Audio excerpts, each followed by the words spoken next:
Chief Justice Roberts, Vice President Harris, Speaker Pelosi, Leader Schumer, Leader McConnell, Vice President Pence, and my distinguished guests, my fellow Americans. This is America's day. This is democracy's day, a day of history and hope, of renewal and resolve. Through a crucible for the ages, America has been tested anew, and America has risen to the challenge. Today, we celebrate the triumph not of a candidate, but of a cause, the cause of democracy. The people, the will of the people, has been heard, and the will of the people has been heeded. We've learned again that democracy is precious. Democracy is fragile. And at this hour, my friends, democracy has prevailed.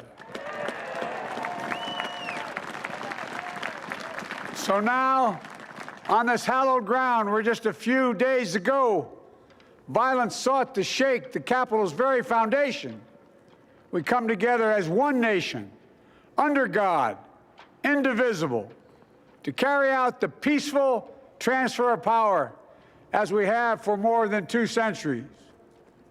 As we look ahead in our uniquely American way, restless, bold, optimistic, and set our sights on the nation we know we can be and we must be. I thank my predecessors of both parties for their presence here today. I thank them from the bottom of my heart. And I know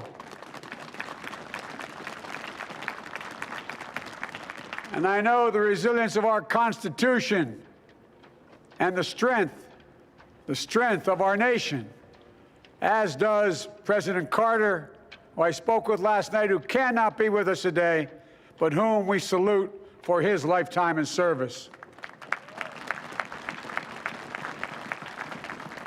I've just taken the sacred oath each of those patriots have taken, the oath first sworn by George Washington.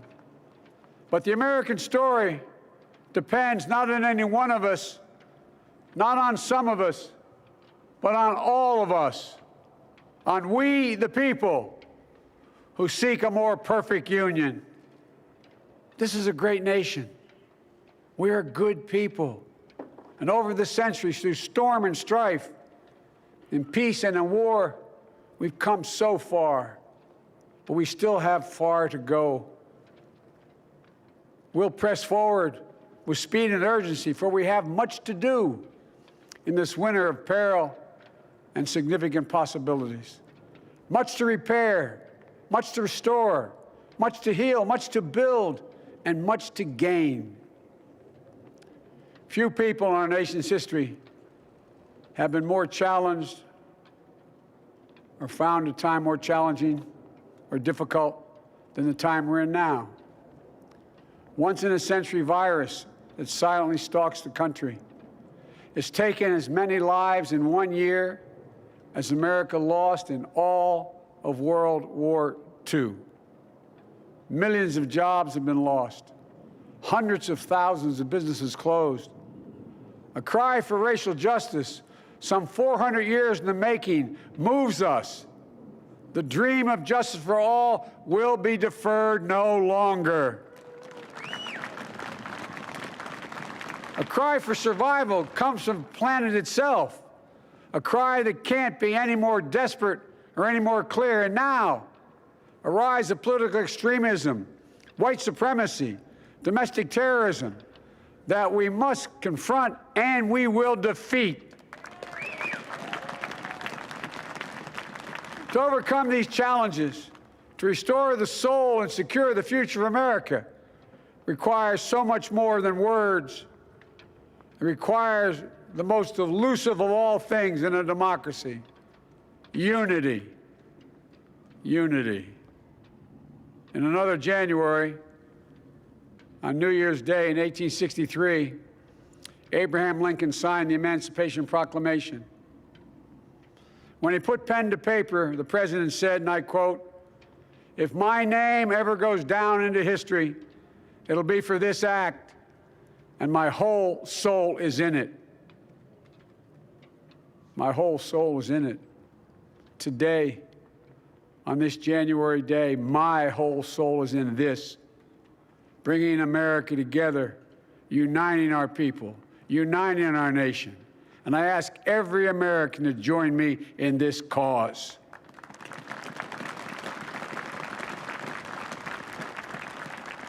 Uniting to fight the foes we face: anger, resentment and hatred, extremism, lawlessness, violence, disease, joblessness, and hopelessness. With unity, we can do great things, important things. We can right wrongs. We can put people to work in good jobs. We can teach our children in safe schools. We can overcome the deadly virus. We can reward work and rebuild the middle class and make health care secure for all. We can deliver racial justice, and we can make America once again the leading force for good in the world. I know speaking of unity can sound to some like a foolish fantasy these days. I know the forces that divide us are deep and they are real. But I also know they are not new. Our history has been a constant struggle between the American ideal that we're all are created equal and the harsh, ugly reality that racism, nativism, fear, demonization have long torn us apart. The battle is perennial, and victory is never assured. Through Civil War, the Great Depression, World War, 9/11, through struggle, sacrifice, and setbacks, our better angels have always prevailed. In each of these moments, enough of us have come together to carry all of us forward. And we can do that now. History, faith, and reason show the way of unity. We can see each other not as adversaries, but as neighbors. We can treat each other with dignity and respect. We can join forces, stop the shouting, and lower the temperature. For without unity, there is no peace, only bitterness and fury. No progress, only exhausting outrage. No nation, only a state of chaos. This is our historic moment of crisis and challenge, and unity is the path forward. And we must meet this moment as the United States of America. If we do that, I guarantee you we will not fail. We have never, ever, ever, ever failed in America when we've acted together. And so today, at this time, in this place, let's start afresh, all of us. Let's begin to listen to one another again, hear one another, see one another, show respect to one another. Politics doesn't have to be a raging fire, destroying everything in its path. Every disagreement doesn't have to be a cause for total war. And we must reject the culture in which facts themselves are manipulated and even manufactured.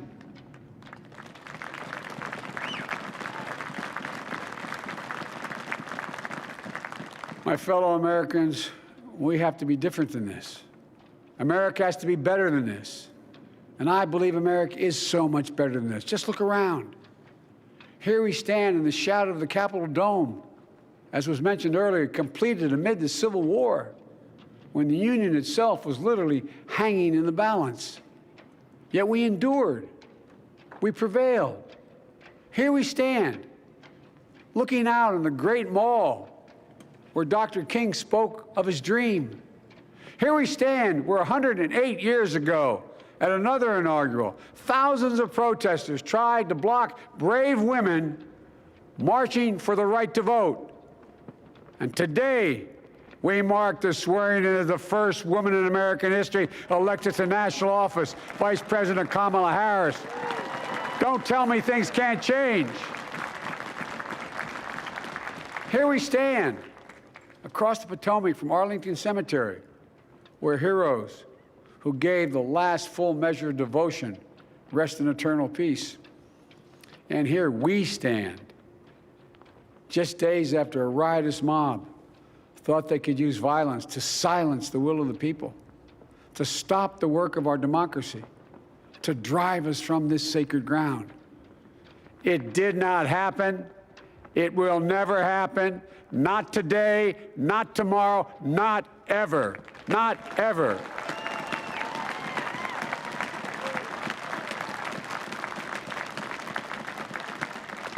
To all those who supported our campaign, I'm humbled by the faith you've placed in us. To all those who did not support us, let me say this. Hear me out as we move forward. Take a measure of me and my heart. And if you still disagree, so be it. That's democracy. That's America. The right to dissent peaceably within the guardrails of our republic is perhaps this nation's greatest strength. Yet hear me clearly. Disagreement must not lead to disunion. And I pledge this to you. I will be a president for all Americans. All Americans. And I promise you, I will fight as hard for those who did not support me as for those who did.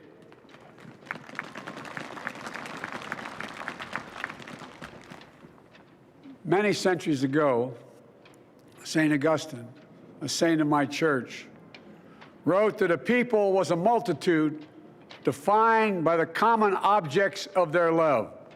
Defined by the common objects of their love. What are the common objects we as Americans love that define us as Americans? I think we know. Opportunity, security, liberty, dignity, respect, honor, and yes, the truth. Recent weeks and months have taught us a painful lesson. There is truth and there are lies. Lies told for power and for profit. And each of us has a duty and a responsibility as citizens, as Americans, and especially as leaders. Leaders who have pledged to honor our Constitution and protect our nation, to defend the truth and defeat the lies. Look, I understand that many of my fellow Americans view the future with fear and trepidation. I understand they worry about their jobs. I understand, like my dad, they lay at bed at night, staring at the ceiling, wondering, can I keep my health care? Can I pay my mortgage? Thinking about their families, about what comes next. I promise you, I get it. But the answer is not to turn inward, to retreat into competing factions, distrusting those who don't look like you, or worship the way you do, or don't get their news from the same sources you do. We must end this uncivil war that pits red against blue, rural versus urban, conservative versus liberal. We can do this if we open our souls instead of hardening our hearts, if we show a little tolerance and humility, and if we're willing to stand in the other person's shoes, as my mom would say, just for a moment, stand in their shoes. Because here's the thing about life. There's no accounting for what fate will deal you. Some days, when you need a hand. There are other days when we're called to lend a hand. That's how it has to be. That's what we do for one another. And if we are this way, our country will be stronger, more prosperous, more ready for the future. And we can still disagree. My fellow Americans, in the work ahead of us, we're going to need each other. We need all our strength to persevere through this dark winter. We're entering what may be the toughest and deadliest period of the virus. We must set aside politics and finally face this pandemic as one nation. One nation. And I promise you this, as the Bible says, weeping may endure for a night, but joy cometh in the morning. We will get through this together. Together. Look, folks, all my colleagues I serve with in the House and the Senate up here, we all understand the world is watching all of us today. So here's my message to those beyond our borders. America has been tested, and we've come out stronger for it. We will repair our alliances and engage with the world once again, not to meet yesterday's challenges, but today's and tomorrow's challenges. And we'll lead not merely by the example of our power, but by the power of our example.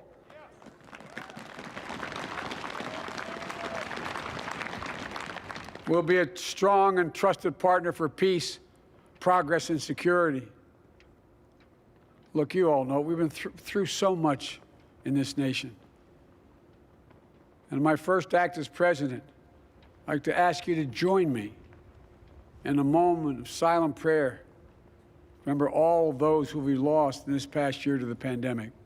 Those 400,000 fellow Americans, moms, dads, husbands, wives, sons, daughters, friends, neighbors, and coworkers. We'll honor them by becoming the people and the nation we know we can and should be. So I ask you, let's say a silent prayer for those who've lost their lives and those left behind, and for our country.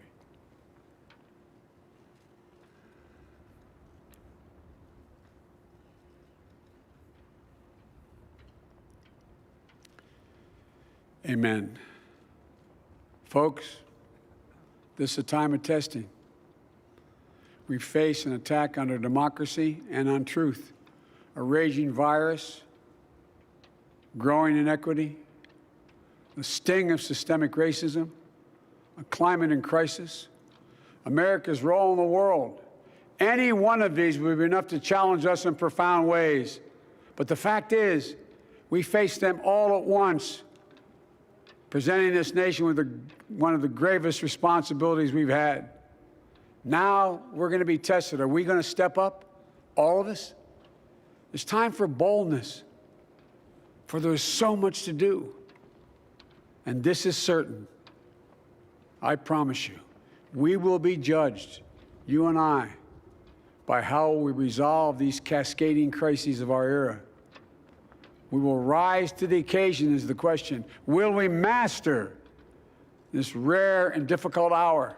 Will we meet our obligations and pass along a new and better world to our children? I believe we must. I'm sure you do as well. I believe we will. And when we do, we'll write the next great chapter in the history of the United States of America, the American story.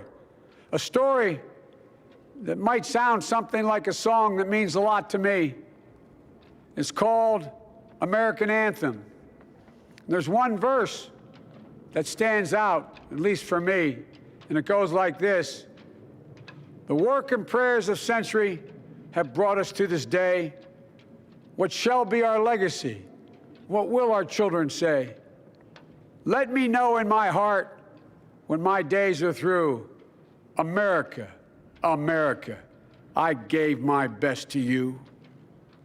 Let's us add our own work and prayers to the unfolding story of our great nation.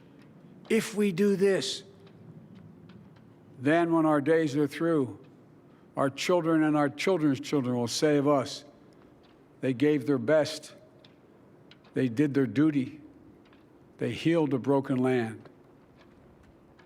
My fellow Americans, I close the day where I began, with the sacred oath. Before God and all of you, I give you my word. I will always level with you. I will defend the Constitution. I'll defend our democracy. I'll defend America. and will give all of you, keep everything I do in your service, thinking not of power, but of possibilities, not of personal interest, but the public good. And together we shall write an American story of hope, not fear, of unity, not division, of light, not darkness, a story of decency and dignity, love and healing, greatness and goodness. May this be the story that guides us, the story that inspires us, and the story that tells ages yet to come that we answered the call of history. We met the moment. Democracy and hope, truth and justice did not die on our watch, but thrived. That America secured liberty at home and stood once again as a beacon to the world. That is what we owe our forebears, one another, and generation to follow. So, with purpose and resolve, we turn to those tasks of our time, sustained by faith, driven by conviction, and devoted to one another and the country we love with all our hearts.